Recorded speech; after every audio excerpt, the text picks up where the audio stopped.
Wait, so you're telling me the Texas Chainsaw Massacre isn't a slasher? That's right, bitch.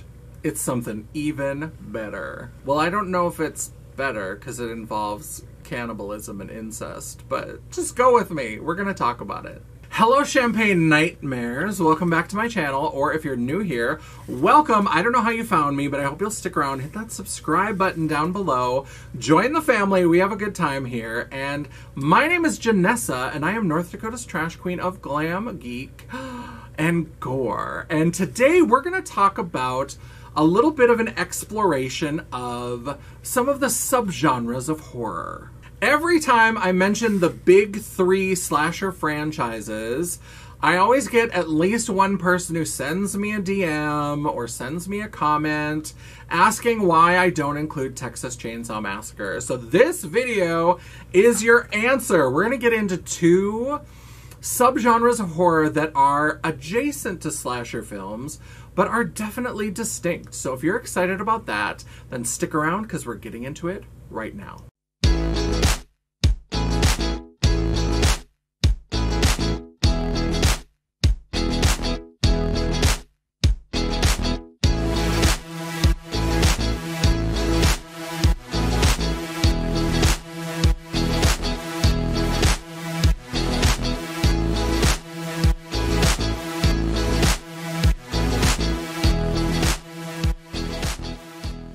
Alright, yes, we are going to talk about Texas Chainsaw Massacre. We're going to talk about a bunch of different films, and we're going to talk about some of the films that they came from, as well as some of the films that are more modern incarnations of that subgenre, because things always grow and evolve and change. We're going to talk about them. We're going to talk about two of them specifically. Now, before we get into them, I mean, there's my usual spoiler warning that we're going to talk about some of the details of these movies. A lot of them have been out since the 70s, since the 80s, and we're not necessarily going to focus as much on the plot details and the ending, so some of the spoilers are not as bad as other horror videos, but we are going to talk about them, so be ready for that. I mean, Texas Chainsaw Massacre came out in '74. It's coming up on 50 years. What have you been doing with your life? Spoiler alerts have expiration dates, and you're expired, bitch. So we're going to talk about it. There's going to be spoilers. But in a more serious note, I do want to say that we are going to be referencing essay throughout this video. So I do want to let you know that. I want it to be something that you're aware of because one of the subgenres does feature essay as a part of the sort of subgenres conventions. So that is something we're going to talk about, the rape revenge film. So I just wanted to put that out there. I want you to be aware of it, just so that you can be ready, or if you choose to skip out on this video, I completely understand.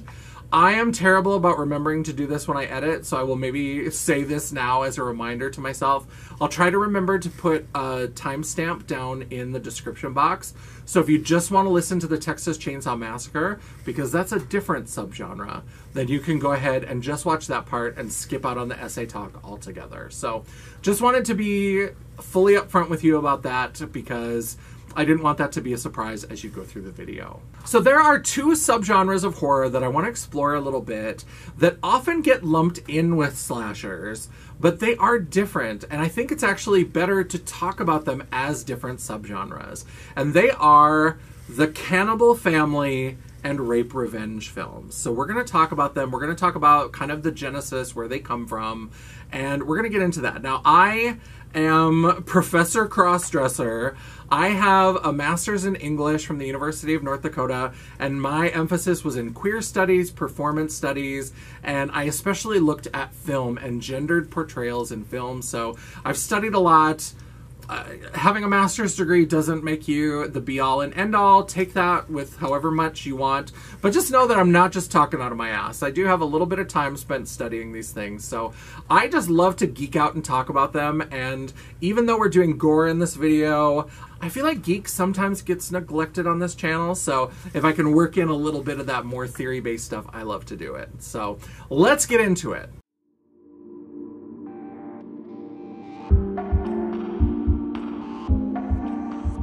So as I mentioned in the intro, whenever I talk about the big three slasher franchises, Halloween, Friday the 13th, and Nightmare on Elm Street.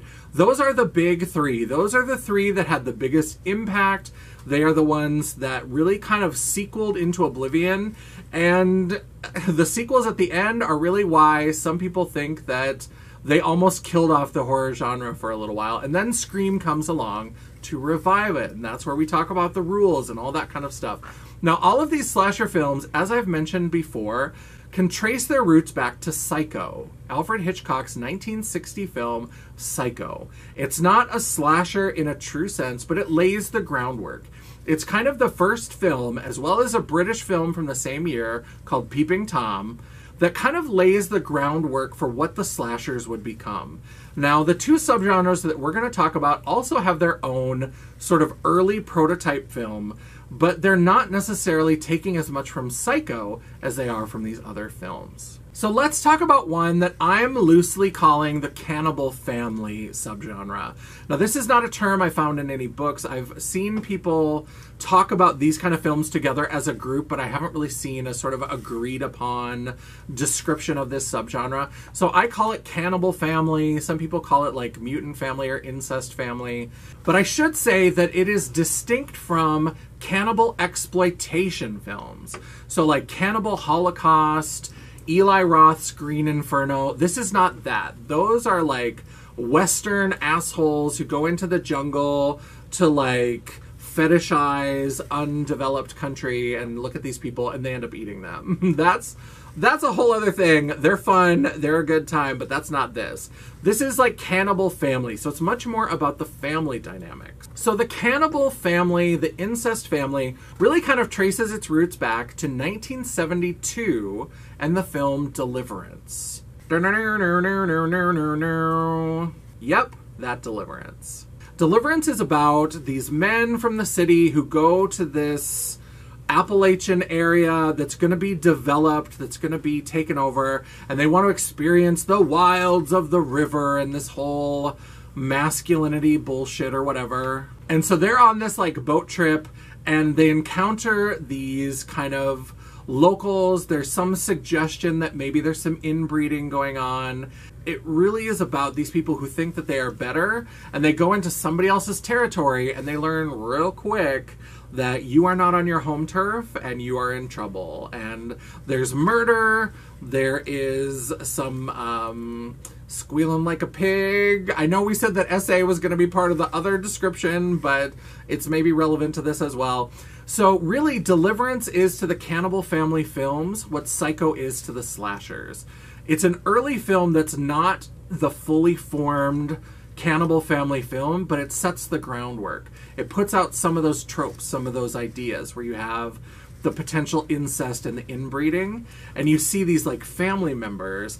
And so it then moves on to 1974's Texas Chainsaw Massacre and films like The Hills Have Eyes from 1977. So in both of those films, there is a family that is clearly suffering. It's usually set in a rural area, and it's in some ways it's a perversion of folk horror. So folk horror is really about the conflict between the urban and the rural.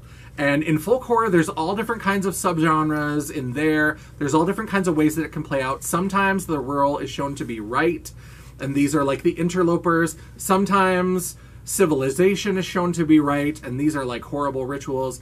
This is kind of taking it even a step further and perverting it a little bit into this incest and cannibalism and all these kinds of things. So basically there's some sort of family, and in Texas Chainsaw Massacre we have the Sawyer family. And in the various sequels and in the different movies, they develop different plot lines, and it brings in some of the same themes from Deliverance of what happens when rich assholes from the city come in and invest in your rural location, where people are driven out of business, things are automated, and families who have done a certain career, a certain trade for generations, are now forced to try to become part of this new automated system, or they sort of devolve into what we see with the Sawyer family in Texas Chainsaw Massacre. And The Hills Have Eyes takes it a step further, and we even see some real evidence of like inbreeding. They really did a lot with prosthetics and with teeth units and things like that they wore to really kind of play up this idea of this incestuous family that all lives together.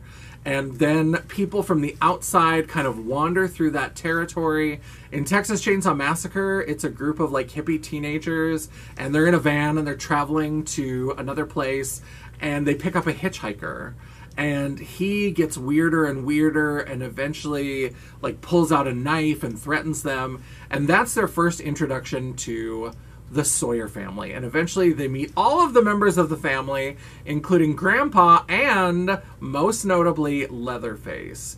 So the whole family is in on the killing and the mayhem, but Leatherface is really the one that gets the most credit for being the slasher in this slasher film.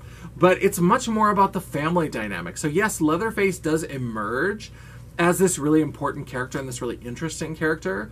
But what separates it from slashers is that family dynamic and the way that the sort of nuclear family has devolved and really kind of broken down. And it's shown as what happens when these rural areas are invaded by outside urban forces. So this invasion of the rural area by the urban, it brings out what has happened. And it really shows the rural area as being deficient, not because rural areas are naturally deficient, or not because that way of life is outdated, but because of urban intervention. Now, we see kind of the opposite with The Wicker Man. And if you haven't seen my video on that, definitely check that out here. But The Wicker Man is sort of this idealized island, Summer Isle, where there's all of these beautiful, happy, sexually liberated pagans, and they're just having a wonderful time, and this man from the city, this cop, this virgin, this uptight Catholic comes in, invades the space, and they make a sacrifice of him, and things continue on being beautiful and lovely. And there, the rural, even though it's kind of this culty thing, it's really shown to be, things are beautiful here, and you became our sacrifice because you couldn't just let us be, you couldn't let us exist. Now, what's uncovered in the Cannibal Family films is rotted. It's showing that this way of life wasn't necessarily deficient to start, but as the world moves on and as the urban continues to encroach on the rural, and it changes the world of rural experience without fully investing in it and without bringing people with it, it shows what the catastrophe is that results from that. Now, these movies, we talk about The Hills Have Eyes from the 70s, and we talk about Texas Chainsaw Massacre, and there have been remakes of both of those. There have been sequels. It has continued on. But that has continued to show up in other places. A film that you might not recognize as being a descendant of these Cannibal Family films is Barbarian, but it absolutely has a lot of the same plot points, a lot of the same tropes, where basically people are going off to this like vacation home rental, and at first you think it's going to be a conflict with them, and you think there's going to be weirdness, and then there's this like creepy, you know, weird mutant family that lives in the basement, right? So it really is something that surprises you with it. But even the idea of a vacation rental, it's not as on the nose as Deliverance or Texas Chainsaw Massacre, but it's still people from the city going out into the world, going out into the rural, even if it's just to a vacation home. So it absolutely is the same kind of thing. So we're still seeing new interpretations and new takes on this. But I think if you just lump Texas Chainsaw Massacre and this whole group of films in with slashers, you lose the importance of that family element. You lose those callbacks to folk horror and the idea of rural versus urban. So I think it's better if you keep it separate and talk about them in that way.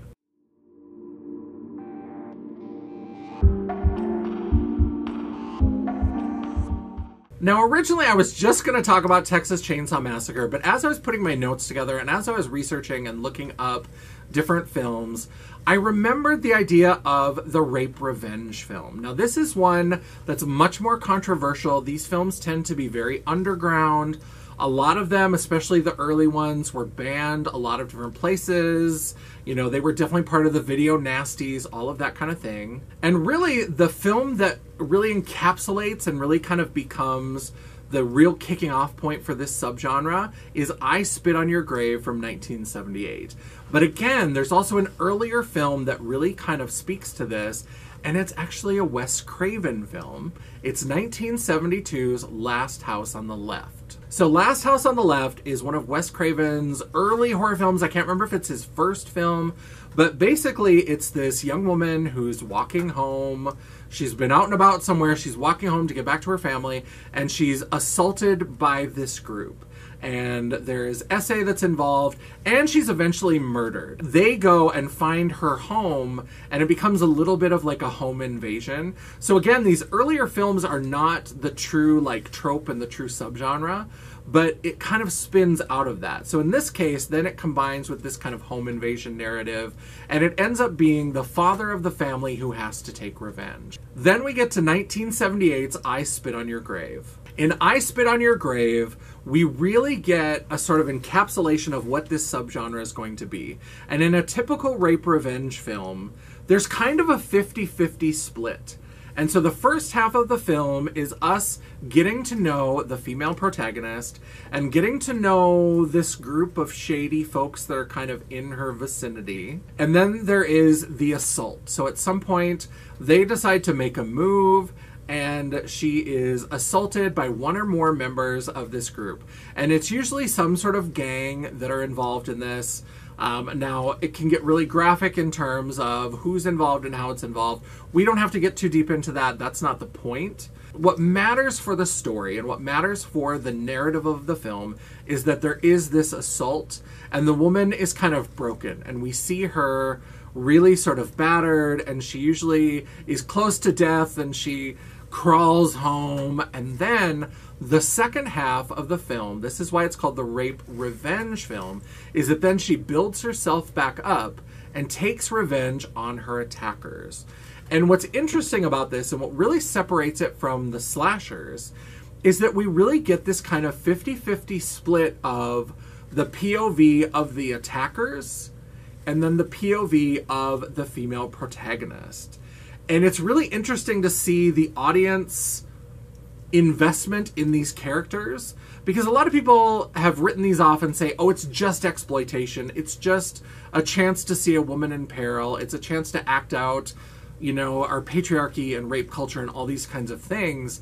But it is more nuanced than that. And some movies do it better than others. I'm not saying they do it perfectly, but with audience studies and when they talk to people about audience reactions, there have been interesting studies where people will say that they kind of identify with the gang in the first half, and they're kind of like, oh, okay, they're causing trouble, and it's kind of from their POV, and they're invested. But once it switches, they become invested in this female protagonist, and they're just as excited for her to take revenge and for her to cause these actions. And that's really interesting, especially in terms of a film like I Spit on Your Grave, for male survey respondents to say that they identified with that protagonist, because one of the scenes, she literally castrates a man in a bathtub. And so basically what happens in that part of the film, she started to go back and she's hunting down these men and killing them. And there's the one guy who's kind of the ringleader. And he is the worst of the worst, as you can imagine. There are some that are more involved, some that are less involved. It gives us all of those gang dynamics of some people are there because of peer pressure, some people are there because they're shitty human beings. And the ringleader is the one that is the worst. And so she tracks him down and she's got him cornered and she's about to kill him. And she stops. And she starts acting kind of flirty. And he's kind of like, oh yeah, I knew you liked it. I knew you liked me. Yeah, baby. All this kind of shit. And she takes him back home and gets him into a bathtub. And she sneaks a knife into the bathwater. And you just see all of a sudden he's like, oh! And she cuts off his junk and leaves him to bleed out in the bathtub. So for male viewers to watch that and to still cheer for this protagonist, there's more to this movie than just to say that it exploits women and it's there to see, you know, crimes against women and all this kind of stuff. That's more nuance. Seeing that kind of vengeance, to me, there's something there. I don't always know exactly what it is, and I think that some of these films don't do the best job of it, but it absolutely is something that is part of that tradition. Now, there are still films like this. Again, these tend to be more indie. These tend to be a little bit more underground. They tend to be unpolished. But on the flip side of that, these films absolutely inform a film like Promising Young Woman, which is all about what happens to a woman after a sexual assault.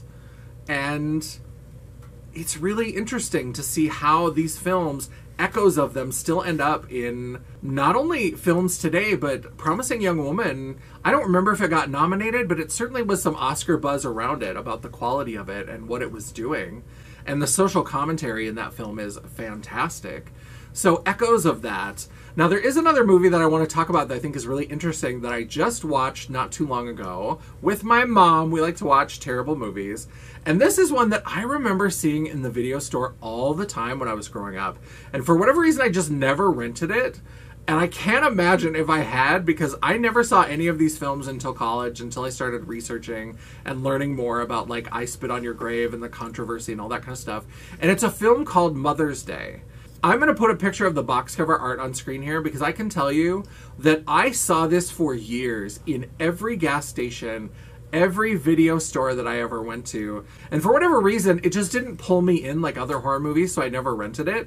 But this was readily available. So, like, I Spit on Your Grave was something that was really, it was banned, it was really controlled, it was hard to get copies, it was all bootleg. This was before the internet, so even trying to get a copy, it was so difficult, and sometimes a video store would have a rare VHS copy, and it was always checked out. It was a whole thing. It was so hard. It was such an infamous movie. But Mother's Day, right on the shelf. And Mother's Day is a little bit of a weird movie, and I decided to talk about it because it's kind of an amalgamation of the Cannibal Family and the Rape Revenge film. Because the perpetrators of the SA are actually this family that are very, like, inbred. It's these two sons and this creepy mother. And then there's, like, the mother's sister is out in the wild somewhere. So they even try to do the, like, slasher fake out scare at the end where then Queenie shows up. It's this whole thing. It's something that looked like a slasher film, but when you watch it, it's very much the tropes of the rape revenge film. But instead of being one protagonist, there are three women who are like friends from college, and they go on this camping trip. And then the one who's normally the strong, powerful, she's the take charge one, she kind of becomes very meek and very mild. And then there's one who's she's usually kind of bossy and a little bit loud. She is the one who gets attacked and she eventually dies.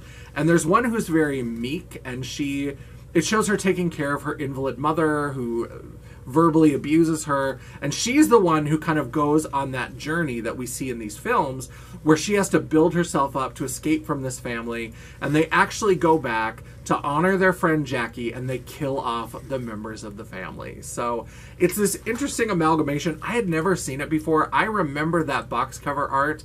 There are certain horror box covers from the 80s that are so specific in my mind. I just remember seeing them on the shelves.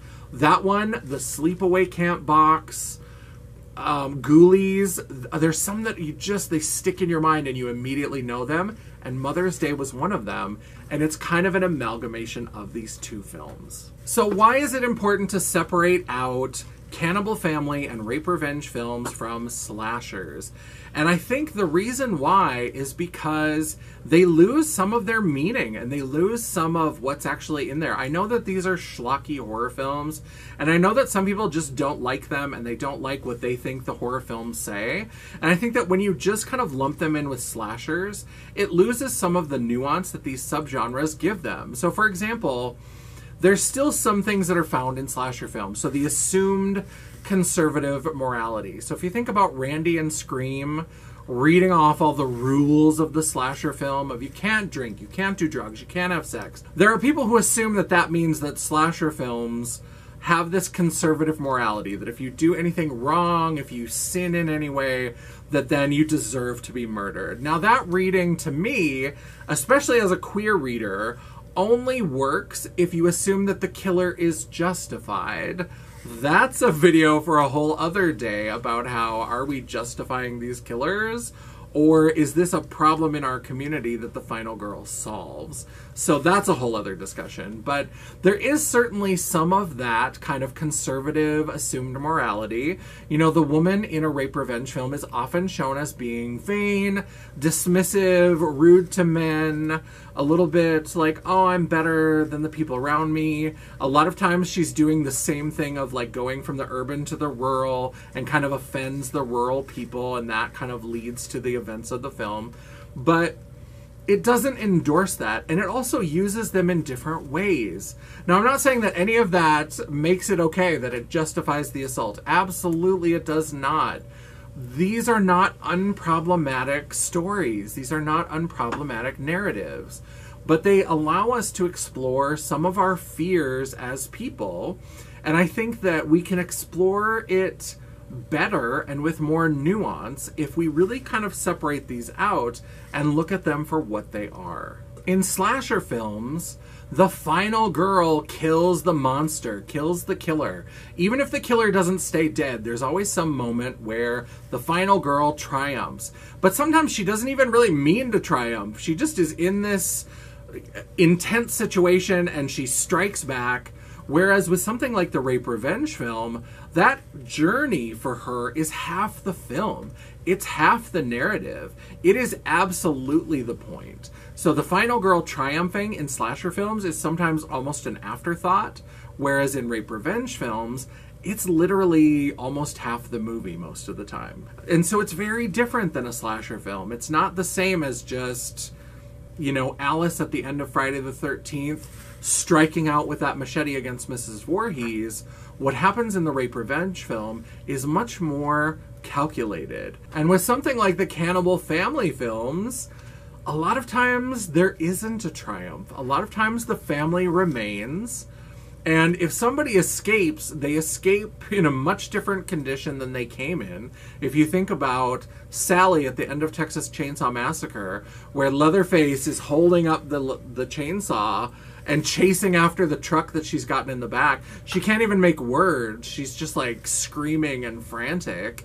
And so that's not a real final girl moment. The Sawyers are left behind, and we don't know that anything's going to happen. And Sally is not giving us that final girl moment that we get from Alice, from Nancy in Nightmare on Elm Street, the other final girls that we see.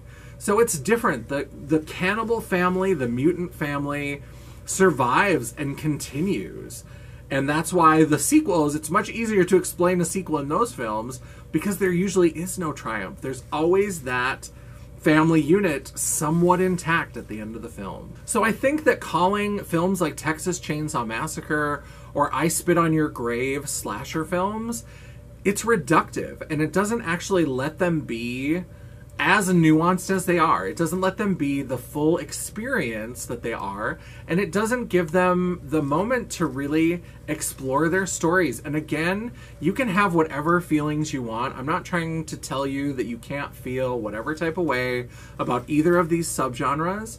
I'm just saying that if you look at them through the lens of the type of film that they actually are, there's different things to examine and different qualities that might give you a different perspective. And if you still hate them at the end of the day, that's fine. But at least you are evaluating it for what it is and not just for what it was lumped in with that doesn't really fit. And that is the video. Let me know down below what you thought about this. Do you enjoy these sort of genre explorations, these Professor Crossdresser moments where I can come in and talk about some film theory and things like that? Do you like those? Do you like things like my Halloween video where I talked about the franchise as a whole and how that developed? Oh, didn't know I had that video? Check it out right here. Let me know in the comments below what you think. What do you like? What kind of horror videos do you want to see? I love so much about horror, and I always have new ideas, but I would love to hear what you'd like to see as well, because you'll probably inspire me to come up with even more video concepts. So let me know in the comments below. And while you're down there, don't forget to give me that thumbs up to be like, hey, I like this video. Thanks for explaining this. Thanks for giving these films a little bit of credit that they're not just schlocky exploitation. If you think they are just schlocky exploitations, then you know what? Give me that thumbs down. I will take it. It is all engagement. The algorithm isn't a picky bitch, and neither am I.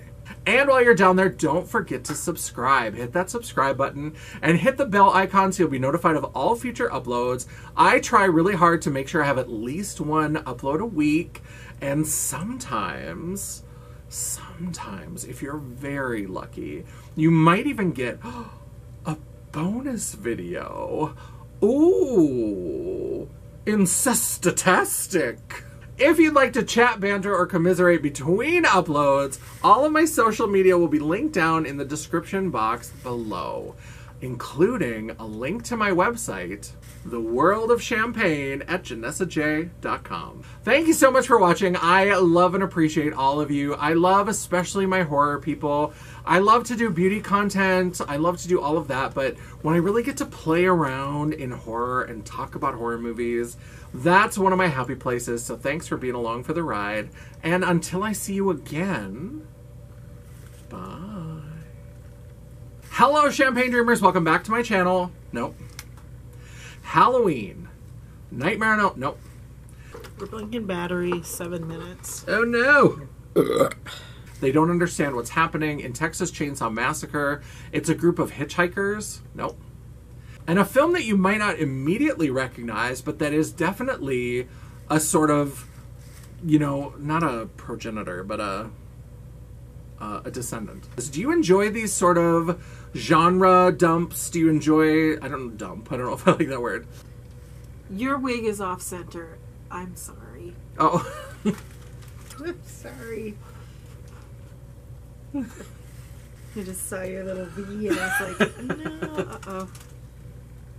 It also kind of dips down, not exactly in the center. But, okay, but it was... But it was off, yeah. Okay, 13 minutes, still blinking. No wig continuity in this video. That's fine.